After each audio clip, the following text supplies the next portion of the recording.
goes. The whole car literally just falls to the ground. Well, I have been thrashing. I'm exhausted, I'm tired. It's 8:03. I was setting ride height, and we just found major issues with the car. All right, I was ready to quit and throw in the towel. I am gonna go ahead and tell you that we are gonna slow down. I put a little bit too much effort into this and sold my soul a little too many times. But Saturday morning, we're supposed to be at TKM. We're not because we have a messed up car. Mike stopped by. We figured out what is going on, and I'm going to show y'all real fast what the issue is and where we went wrong. So currently, we have a 16-inch spring on here. Now, if you followed this build all the way from the start, you'll recall that this was supposed to be under this hat, not on top. So we measured, we did all of our measuring, and we built everything based off of 1 inch of shaft exposure in the bottom, which is a very important piece of the puzzle here, okay? 1 inch of shaft showing, and that is how we built everything, including the measurements for the top, the whole 9 yards. Then later, I decided that what I would do was try to put this thing on the top. I don't even remember what the original reason was. So this is full extension right here. Me and Mike's been out here all morning doing measurements and figuring out what the issue is. So we'll drop this thing down right now in its current setup to ride height. Now, ride height, if you've been following along from the beginning, then you are aware that ride height is this lower measurement of basically parallel with the ground. All right, so with our bottom down there at 0, this is ride height of the car. This is what the car is supposed to be at. This was what the car was original at. If you were here from the start, you do remember, I'm sure, that ride height at 0 degrees left us with 1 inch of shaft. That's what everything was built off of. Look at what we got now, though. That is not 1 inch of shaft. What is that? So here's where things start going wrong, and I completely missed it pretty much. We are roughly 3 inches of shaft showing. So major issues right here from the start, all right? And this video is basically me explaining everything, so hopefully you can better understand. We want 1 inch of shaft showing so that when the front of this car comes up, we can extend the full length of the shaft. So if you have 7 inches of shaft, all right, and you have 1 inch of shaft showing, then when the car takes off, front end comes up, you have 6 inches of travel, okay? So your travel amount is measured off the shaft amount, basically, to make this extremely basic. You can't out travel your shaft on your shock unless something binds up. Now, if you recall from the start, did a lot of videos on this front suspension because this is 100% custom. Like, it's Mustang 2 based, but everything we custom built. We've handled binding issues and the whole 9 yards. So right now, we've already lost a lot of our travel by putting this mount up here, all right? So if we flip this mount and we move it down, that's gonna roughly move us down 2 inches. Check that out. If there's 3 inches there now, we need 1 inch. If we move that down, that's gonna put us back at our 1 inch. That puts us back where this car was originally built, where everything was designed to go, all right? So what issue we're having with the car collapsing like it did, I don't understand what just changed, unless it's just the upper shock mounts where they're at, but it gets to about right here and it's about to let go. There it goes. There it goes. There it goes. Is because we have so much downwards travel now. So by moving this up here, and we got 3 inches of shaft showing, that means we can collapse this currently. This is ride height, okay? Keep in mind, this is ride height. We can still collapse this 3 inches unless we put a heavier spring on here. So with this 125 spring on, 3 inches of shaft showing, it goes down 3 inches. Now, once this thing goes down 3 inches, then the car just completely falls, okay? If we only had 1 inch of shaft showing here, like we originally intended, then, and we had no spring, let's just, in theory, let's take this one piece of information at a time. There's a lot to unpack here. If we only had 1 inch of shaft showing and it fully collapsed, okay, it collapsed at 1 inch down, then the suspension could not go to its pivot point where it just falls out and collapses. It wouldn't do that. The shock would stop the car from falling out and collapsing. There's a pivot point right here, okay? Basically, this bolt hole and this ball joint stud. So the ball joint stud is about right here, up inside here. So this hole, this shock mount is above this stud just a little bit right now. As this front end goes down, once this bolt hole goes below this stud, we change the laws of physics and leverage, and that's where it's no longer pushing on the car, and then it lets go. Let me show you. All right, so we're gonna keep an eye on this and the stud inside here. So it's about right here. I'm gonna put weight on this car. We're gonna slowly push it down. So as you should be able to see right now in the camera, as that bolt hole, that lower mount is starting to let go right now, I can feel it. As it gets beside that stud, now the laws of gravity, or not laws of gravity, laws of physics and leverage and stuff is changing. Okay, I'm gonna pause it right there. All right, so now we are losing our point and it's about to flip, where now it's gonna flip to the point that this shock is no longer pushing up on the body, but instead, now it's gonna start pushing this down, because before we were up above our pivot point out here, when we were up above it, it's got enough leverage where it's pushing the body up. But as soon as you flip that, where this point right here is below our pivot, now it's, instead of pushing on this tire to pick the body up, now it's going to flip and it's going to push this side. Okay, it's going to push the body of the car down. It's going to flip and it's not going to be pushing on the tire no more at all. So we're going to keep going. Now we're getting really low, like it's literally about to let go. I'm kind of holding off. I'm trying to do this slow for y'all. Right now, the pivot point is changing and it's about to let go. There it goes. So as soon as the pivot point changes on that, now we have where it's completely different. The geometry has changed. The how everything works has changed. The pivot point has changed. Everything has changed to where now it's pushing on something else, which now happens to be the frame of the car. So now we have to pick the vehicle back up. I can't get it up. This is dead weight. So I can't push this car up because the springs are no longer working. The pivot changed. Now the spring is pushing the car down.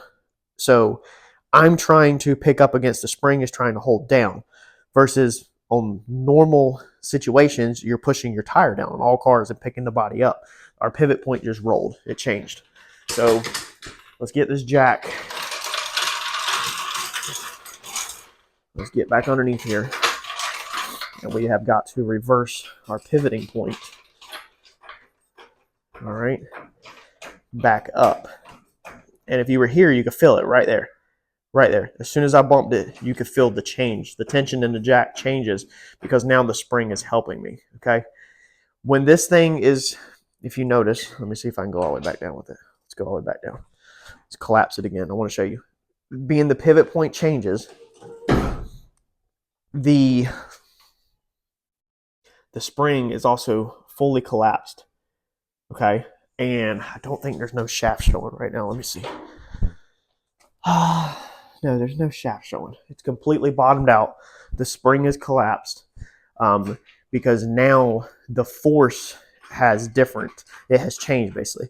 So if we had this 125 spring way out here, okay, our pivot point wouldn't change first off. And it pretty sure it would hold the weight of the car up. But when you move the mounting point, you're changing multiple things to the point that everything's gonna change. The reason why it didn't fail on me in the previous weeks was I had that underneath there. If you recall, I had the mount on the bottom side, and that allowed our 1 inch of shaft showing, which made it where it could never flip. The pivot point could never flip because the shock bottomed out. So one question I asked Mike this morning, Mike don't like to be on camera, but Mike has a lot of knowledge. So I wanted to better understand it to be able to explain it to y'all. Let's see here. I'm trying to make sure my wording is right and I can explain it the best possible. As I said, well, if we have 1 inch of shaft showing and the car slams down on a wheelie, then it's going to bottom the spring out and bottom the shock out and not blow out the shock, correct? That's what I asked Mike. I'm trying to make sure I'm wording all this right. And he said no, because here's the thing is I'm not correct. If the car wheelies, okay, and it comes down, we don't have 1 inch of shaft showing. When the car wheelies, we have our 7 or our 8 inch of shaft showing. Whatever this thing is on the bench fully separated. We have 7 to 8 inches of shaft showing. 7 to 8 inches of stored spring energy that then it has to come back down through. So when the car wheelies and the car comes back down, it has to travel through that full stroke before it bottoms out. If you tied your limiters down and you'd only have 1 inch of shaft showing, then when it wheelied, it would still have 1 inch of shaft showing because your limiters are tied down. Meaning when it comes down, it would only have 1 inch of travel to slam into, which could blow out the shock and all that stuff. And again, we're not addressing the spring rate here. We're just addressing the basics of how this stuff works. Then when it come down, you would only have 1 inch of travel, and then that more likely to slam it. But being we have such a long stroke, when it wheelies and comes down, it's got to go through that whole compression before it can bottom out. Now, going to our spring issue, Mike feels pretty confident. He's actually felt confident from the start, but it's a battle. Everything's a battle here. Is the 125s are still a little too soft. Even though the 125s hold the car up right now. They're holding the car up right now just fine. If we flip this spring to the bottom, okay, this coilover to the bottom of the hat, the 125 will hold the car up. I've showed that. I proved that. It went to my shop. It rode in the trailer. It got ratchet strapped down, and it held the car perfectly fine. The 125s do hold the car up issue-free. The 125s do work. The issue with the 125s, however, is that I can't get this thing in and out of the car physically. If you recall, I have to use spring compressors to get a 16-inch spring with a 125. These are the spring compressors I'm talking about, where they hook on the springs. So I have to take these to get this shock in and out of this car with a, and yes, I know the spring is bowed. That's going to happen with all your long springs. You have to compress some of these things. You have to wind this piece, okay, right here. You have to wind this thing all the way up top, and then you still have to squish some of the springs out, because when you move this down, we don't have enough travel in the arms, and we didn't intend to have that much travel. Basically, the arms with no shock in, the arms physically will not go down far enough to fit, with no spring, to fit this shock in there from eyelet to eyelet. So to put this shock in the car with no spring on it, you have to physically collapse the shock just a little bit to get it in. Meaning by the time you throw the 125 spring on there, you still have to collapse the shock just a little bit, like an inch or so, to get it in the bolt holes, okay? Meaning every single time I wanted to take my coilovers out as one unit with the springs and everything, I had to collapse the spring a little bit to collapse the shock, because I physically can't, obviously with my hands, collapse that unless I use a pry bar. Using a pry bar is just really hard under that much force. So a 16-inch spring, I think, is our issue. However, the 16 is what we want, if that makes sense. So the 16-inch spring with the no prep stuff back at the track, we want as much stored energy and as much travel as possible. We want that spring as long as possible. That's why when you see pre-runner trucks or desert running trucks and stuff like that, they have a very long spring. All of them do, so that they can use that whole energy like this. Versus if you just have this little spring, but it's this big of a body, then you're only using this little bit right here, versus if we can use this whole amount right here, if that makes sense. So we want as long of a spring as we can get in there, but with the 16, we're running into the issue we physically cannot put this thing in the car easily. Like, we have to really fight to put it in the car. Every single time you want to make alignment changes on this car or work on it, to do this, you have to take the bolt out, pull the control arms out, turn it, okay, turn the heim joint, put it back in because it don't have a turnbuckle like a tie rod down there. Put it back in, and then check it. If it's not right, you got to take the arm back out, turn it, put it back in, check it. Meaning every single time to pull it out and check it, we would have to compress the spring to take it out if we're doing alignment with the springs in there, of course. Total nightmare, total pain in the butt. So our options are right now, basically, is to go to a 14-inch spring. The weight is unknown. Mike's gonna come over. He thinks he has a 150 14. We're gonna test out a 15 150. 14 150. I'm sorry, 14-inch spring, 150 pounds, with the mount back underneath like it's supposed to be, and we feel pretty good that that's gonna fix all of our issues. The whole issue is then we jump back. This is a nonstop circle like this. Then we jump back to we only have 14-inch springs. I got on the phone with John, Turbo John Racing on YouTube. If you haven't checked out his channel, check it out because he has a ton of freaking knowledge on this kind of stuff. When we go back to a 14-inch spring, now we have to back this video up and go back over the conversation again about all of our travel and all of our stored energy. The 14 is still going to have stored energy, but it has 2 inches less of stored energy than the 16-inch spring. So now our question is, okay, well, do we want to jump down to a 14-inch spring? If a 14-inch spring, 150 weight, 180 weight, 175, 200, whatever the weight is, if a 14-inch spring will fix our issue, do we want to jump back down to the 14, or should we go ahead and throw struts on this thing? So we'll see what happens with this thing. I'm definitely over it, partially. I'm just over the time that I have put into it, honestly. I worked just a little too hard. That's what it is. I worked really hard to get knocked flat on my face again, time after time after time.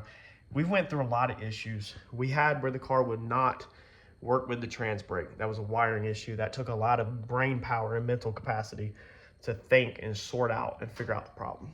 Then I forgot to tighten the compressor housing. We tore up the turbo, had to send it off. That cost me money. The turbo got fixed. Then what else did we tore up? Man, I tore up something else. Then we had the hood issue. I fought with the contamination, had to deal with all that. Not a big issue, but it's still a small issue. Still a drop in the bucket. Then after getting punched with all that stuff in the face, not including when we originally built these control arms, the issues we went with the ball joints didn't want to screw in, the issues we went with changing the mock-up multiple times, like trying to figure this stuff out since this is all custom setup. Then you power through all of that, bust your tail, get ready to go to the dyno, and the car falls flat on its face on the concrete. So it's just kind of like, how many punches can a man take before he throws in the towel? I'm not going to throw in the towel. I'm not a quitter. But I did all of them mistakes and all of them issues at a really fast pace. They took a lot of man hours, a lot of time away from my family just to still fail at the end. That's life. That's the way it goes sometimes. But I think it's now time to go back to doing things on my time and not trying to rush to get things done, and moving at maybe a little bit slower of a pace in life, and maybe sitting down for a few minutes on the weekends to enjoy my family, instead of just living my life out here. My wife is so supportive that she allows me to just go wide open on this car, and she takes care of the kids. She does the cooking, the cleaning, the kids, everything. Man, there's times where, I don't even see them for hours on ends on the weekends. I probably see them for 20% of my whole weekend because I'm out here on the car practically. So having a very supportive wife sometimes can actually hurt you partially, because you just have that freedom of just diving. If you're a go-getter, you just dive in and you just put a crazy amount of hours in. I don't even see her at night no more because I work almost every single night down here. I mean, the hours that you think I put in is probably double what I actually put in. I probably actually put twice of what you can even imagine that I actually put in because of everything else I've got going on and just the time on the car alone. We're gonna figure it out. We're gonna get it fixed. I'm gonna show y'all what we end up doing, but I just wanted to kind of bring y'all up to date, let you know where we're at, and kind of let you know my thought process. Y'all smash that like button for me. I'll catch y'all in the next video. Thanks, y'all.